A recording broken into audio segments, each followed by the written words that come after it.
japánokat nem szabad alábecsülni, hiszen én úgy gondolom, hogy évről évre jobb csapat a japán. Ugye a Kunsani tornán, illetve Sanghajban a világligán is találkoztunk velük, és számtalanszor bebizonyították, hogy egy igen kellemetlen ellenfél, hiszen az egyik, mi is alkalmazzuk az ő védekezési formájukat, ugye, amikor az ember elé beállnak, és gyakorlatilag arra játszanak, hogy labdát szerezzenek és forduljanak, és igaz, hogy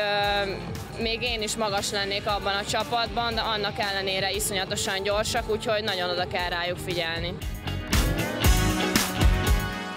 Ők egy teljesen más vízilabdát játszanak, mint általában mindenki, mivel a fizikai adottságuk azért kisebb, mint az átlag, de viszont olyan gyorsak és egy olyan furcsa védekezést csinálnak, ami ellen nagyon nehéz játszani, fel fogunk készülni ebből, illetve tudjuk is már, hogy mi az ellenszer. Ezért is volt jó a kínai edzőtábor, illetve a világliga, ott játszottunk kétszer is velük, úgyhogy ott azért már megtapasztalhattuk ezt a kellemetlen stílust, úgyhogy igazából remélem nem lesz probléma.